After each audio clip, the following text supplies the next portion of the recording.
रत्नागिरीच्या समुद्रात अजबच घडलं। निसर्गाचा संकेत पाहून संपूर्ण महाराष्ट्र हादरला। त्या दिवशी किनाऱ्यावर नेहमीप्रमाणे शांत वातावरण, पर्यटक फेरफटका मारत होते तर मच्छीमार आपल्या कामात व्यस्त। समुद्र शांत दिसत होता, पण अचानक एका पर्यटकाची नजर समुद्राच्या मधोमध असणाऱ्या एका पांढऱ्या शुभ्र चमकणाऱ्या वस्तूकडे गेली। सुरुवातीला लोकांनी दुर्लक्ष केलं। त्यांना वाटलं प्लास्टिकची किंवा लाकडाची एखादी वस्तू असेल, पण ती वस्तू स्थिर नव्हती। प्रत्येक लाटेसोबत ती किनाऱ्याकडे येऊ लागली होती। आता किनाऱ्याच्या जवळ जशी ती येऊ लागली तशी गर्दी वाढली। 50 जण आले, पाहता पाहता 100 जण आले, पाहता पाहता 1000 लोक तिथं जमली। काही मिनिटाच्या आत ती वस्तू किनाऱ्यावर आली। ती वस्तू पाहून अनेक लोक पळून गेले, तर काही धाडशी लोक जवळ गेले।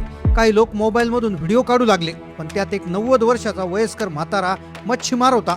त्याच्या असं लक्षात आलं की ही वस्तू काय आहे, कारण की ती अशी वस्तू होती की एक जहाजही त्याच्यापेक्षा छोटं वाटेल इतकी मोठी ती वस्तू।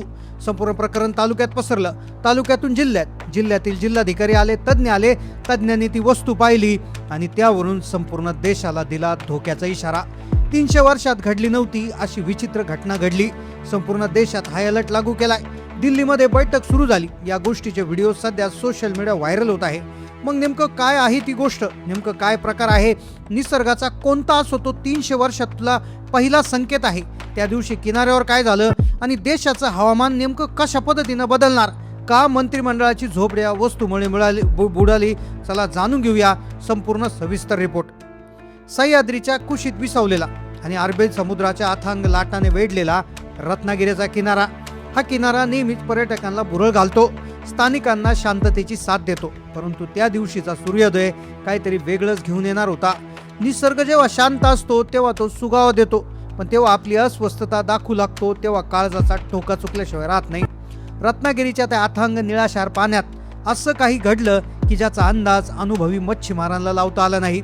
एक अशी वस्तू किनाऱ्यावर आली जी 300 वर्षात पहिल्यांदा आली, आणि तज्ज्ञ लोकांनी यावरून जे सांगितलं त्याने संपूर्ण देशाच्या हवामानात मोठा बदल होतोय आणि संपूर्ण देशात हाय अलर्ट लागू केलाय। मग काय झालं होतं त्या दिवशी, काय होती ती वस्तू, सगळी माहिती जाणून घेऊयात। पहा, सकाळचे 6 वाजले होते। रत्नागिरीच्या किनाऱ्यावर कोळी बांधव आपल्या जाळ्यांची डागडुगी करत होते। पण त्यापैकी जे अनुभवी होते, ज्यांनी आयुष्यात अनेक वर्ष या लाटाच्या खेळण्यात घालवली, त्यांच्या नजरेतून एकही गोष्ट सुटली नव्हती। समुद्राच्या पाण्याच्या मधोमध एक प्रकारचं तेज जाणू लागलं। अचानक लाटांच्या फेसाळणाऱ्या पाण्यामध्ये एक मोठी वस्तू तरंगताना दिसली। सुरुवातीला वाटले एखादी बोट उलटी असावी, पण वस्तूंची हालचाल अगदी वेगळी होती।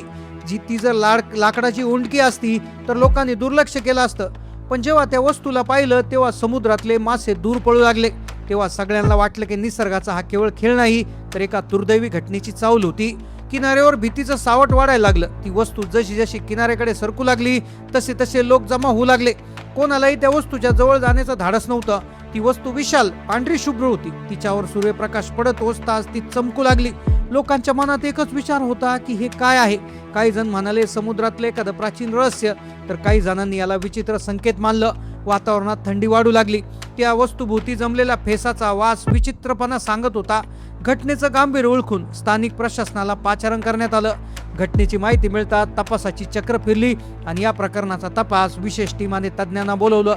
काही अधिकारी आले आणि त्यानंतर अशा अजब गोष्टी घडल्या की ज्यानंतर संपूर्ण देशात हाय अलर्ट लागू करण्यात आला।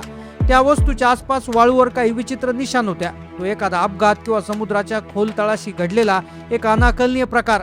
तपासादरम्यान तज्ज्ञांची एक गोष्ट अशी आढळली की ज्याने सगळ्यांचे डोळे विस्फारले।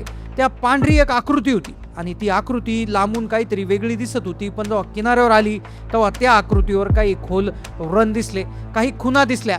एखाद्या खुणा अशा होत्या की ज्या एखाद्या मानवी शस्त्रानं नाही, तर एखाद्या महाकाय शक्तीशी झालेल्या संघर्षाच्या खुणा त्याच्यावर दिसत होत्या। आता खरं तर गुढ वाढू लागलं होतं। दुपार होताच बातमी वाऱ्यासारखी पसरली। रत्नागिरीच्या त्या किनाऱ्यावर अक्षरशः हजारो लोकांची गर्दी। सोशल मीडियावर अफवांचं पेव फुटलं।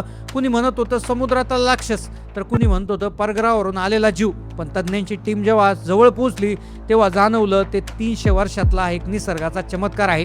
निसर्गानं एक संकट, एक असा संकेत दिलाय की 300 वर्षातला आता मोठं संकट येते।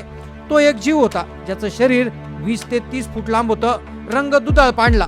तो अतिशय दुर्मिळ होता। तपासात दिसून आलं की समुद्रातलं वाढतं प्रदूषण, पाण्याखालचे वाढते ज्वालामुखीचे उद्रेक याला कारणीभूत असावे।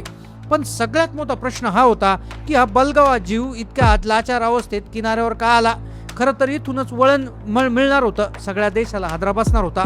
तपास जसा पुढे सरकू लागला तसं लक्षात आलं की या जीवाच्या अंगावर असलेल्या खुणा या समुद्रातील अंतर्गत बदलामुळे झाल्यात. समुद्राच्या तळाशी असं काहीतरी घडलं की हा जीव आपल्या निसर्गाच्या अधिवासातून बाहेर फेकला गेला. तो जीव किनाऱ्यावर जिवंत आला. आता तो जीव होता हे समजलं होतं, पण तो कुठल्या प्रजातीचा होता आणि त्याच्यावर झालेले जे व्रण होते तर त्याचा अर्थ काय काढणार होते आणि हवामान तज्ज्ञ याच्यावरून काय अंदाज लावणार होते की ज्यामुळे संपूर्ण देशाची झोप उडणार होती. ते सत्य आता उघडकीस येणार होतं. आता खरी खळबळजनक माहिती आता समोर येणार होती. जेव्हा त्या जीवाचं पूर्ण शरीर बाहेर काढण्यात आलं, त्या शरीराचा काही भाग केवळ पांढरा नव्हता तर काही भाग जणू आरशासारखा पारदर्शक होता. हे पाहून शास्त्रज्ञही चक्रावून गेले. संध्याकाळची वेळ झालेली, सूर्य मावळलेला. सकाळी 6 वाजल्यापासून पर्यटकांची गर्दी वाढलेली होती. आकाशात लालसर रंग पसरला.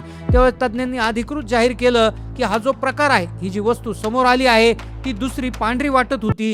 ती पांढरी सावली दुसरी तिसरी नसून तो जगातला अत्यंत दुर्मिळ मानला जाणारा अल्बिनो व्हेल होता. एक समुद्री जीव जो लाखो जीवांमध्ये एकदाच आढळतो. हा जीव निसर्गाचा एक चमत्कार मानला जातो. पण दुर्दैवाने समुद्रामध्ये असं काय घडलं की हा एवढा मोठा जीव पाण्याबाहेर आले. समुद्रानं या जीवाला किनाऱ्यावर का फेकलं? मानवाला नेमका कोणता इशारा होता? कोणतं संकट 300 वर्षात पहिल्यांदा येणार होतं? आता शास्त्रज्ञ त्याचा शोध करू लागले होते. खरं तर शास्त्रज्ञांनी प्राथमिक अंदाज लावला की हा अल्बिनो व्हेल एक प्रकारचा मासा असतो ज्याची लांबी 30 फुटापासून 100 फूट असू शकते. हा व्हेल इतका मोठा असतो की तो समुद्राच्या खालून पोहत असतो, जो पहिल्यांदा इतक्या वर दिसला आणि ज्यामुळे सगळीकडे एक प्रकारची भीती निर्माण झाली. आता हा जो व्हेल असतो तर हा किनाऱ्यावर शक्यतो येत नाही, कारण की याला पोहण्यासाठी अत्यंत खोल पाणी लागतं आणि तो किनाऱ्यावर आला म्हणजे काहीतरी विपरीत घडलं की काय असं साधारणपणे दिसतं. मग काय होतं समुद्राच्या आत, काय परिस्थिती बिघडणार होती, तर आता सगळी चर्चा त्याच्यामध्ये समोर येणार होती. खरं तर संपूर्ण देशामध्ये एल निनोचा प्रभाव सुरू झालाय आणि एल निनोचा प्रभाव मान्सूनवर पडला होता आणि मान्सून जवळपास जूनमध्ये कुठल्याही प्रकारचा पाऊस पडला नव्हता, पण जुलैमध्ये पाऊस सुरू झाला आणि अखेर त्याचा संबंध या वस्तूशी शोधण्यात आला. खरं तर इतका मोठा जीव सुद्धा बऱ्याच वेळा बाहेर येत नाही. लाखो करोडो जीव समुद्राच्या पोटात असतात, पण मग हे जीव पृथ्वीवर का येतात याचं उत्तर शोधण्याचा प्रयत्न झाला तेव्हा सापडली 2 महत्त्वाची कारणं. पहिलं कारण होतं तर ते मानवनिर्मित.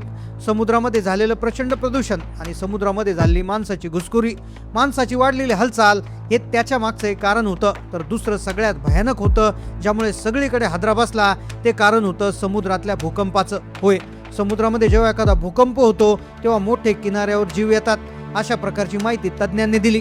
मग जर असा भूकंप खरोखर झाला असेल तर मोठ्या लाटा येऊन त्याचं सुनामीत रूपांतर होऊ शकतं आणि संपूर्ण देशाला हादरा बसणारा हवामानाचा बदल होऊ शकतो. आता तज्ज्ञ यावर आणखी अभ्यास करत आहे, पण तुमचं मत यावर नेमकं काय आहे? मानवाच्या या गोष्टीमुळे झाला असेल की निसर्गाचा प्रकोप असेल? तुमचं मत नक्की कमेंटमध्ये नोंदवायला विसरू नका. चॅनलला नवीन असेल तर सबस्क्राईब करा. धन्यवाद.